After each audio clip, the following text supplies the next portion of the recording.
चोर मचाए शोर। हरियाणा में कौन सा एसआईआर था, दिल्ली में कौन सा था, बिहार में जो एसआईआर हुआ था उसमें तो आरजेडी पार्टिसिपेट किया। ये नॉन इश्यू को इश्यू बना रहे हैं, सारा दुनिया बोल रहे हैं। इतना कोविड काल की बावजूद भी और 110 देश का साथ सहयोग निभाने का बाद भी आज भारतीय अर्थव्यवस्था किस जगह से किस जगह पहुंच गया। सर, एसआईआर को लेकर जिस तरह से लगातार विपक्ष हंगामा कर रहा है और सदन को नहीं चलने दे रहा है, चोर मचाए शोर। हरियाणा में कौन सा एसआईआर था, दिल्ली में कौन सा था, बिहार में जो एसआईआर हुआ था उसमें तो आरजेडी पार्टिसिपेट किया। ये नॉन इश्यू को इश्यू बना रहे हैं। नरेंद्र मोदी जी की सरकार के सामने चैलेंज करने वाला कोई नहीं है, सारा दुनिया बोल रहे हैं। इतना कोविड काल की बावजूद भी और 110 देश का साथ सहयोग निभाने का बाद भी आज भारतीय अर्थव्यवस्था किस जगह से किस जगह पहुंच गया। इसका पास कोई इश्यू नहीं है हंगामा छोड़ करके, वही कर रहे हैं। एसआईआर एक संवैधानिक प्रक्रिया है, उसको चैलेंज करेंगे।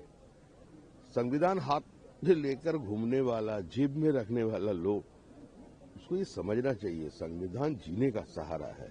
भारत में कोई ईश्वर अल्लाह नहीं है, सबसे शक्तिमान है संविधान।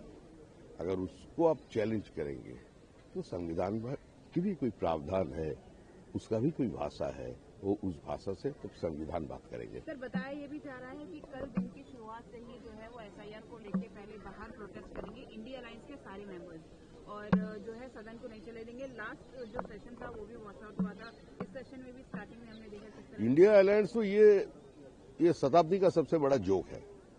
अलायंस है कहां? एक ज्वाइंट प्रेस कॉन्फ्रेंस भी नहीं कर पाए चुनाव का पहले, तो आने वाले दिन में क्या करेंगे? उसका काम और प्रदर्शन और दूरदर्शन में ही सीमित हो गया।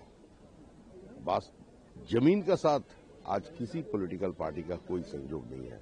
भारत की जनता खुश है, भारत की आत्मा खुश है, और एसआईआर से भारत की जो अंदरूनी सुरक्षा है उसको भी निश्चित करने का प्रक्रिया चल रहा है। लोकतंत्र की मंदिर में बैठकर लोकतंत्र को चुनौती देना, ये कौन सा तरीका है, वो भारत की जनता समझ लेंगे। वो ममता बनर्जी को पूछिए, चुनाव आयोग के जाकर चुनाव आयोग से पूछिए।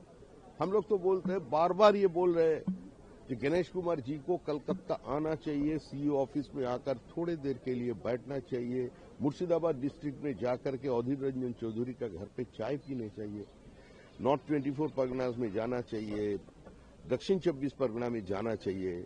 ससुर बाप बन रहे हैं, किराए पे बाप मिल रहा है। हस्बैंड एंड वाइफ और पति पत्नी और दोनों के पिता एक, ये कैसे हो सकते हैं?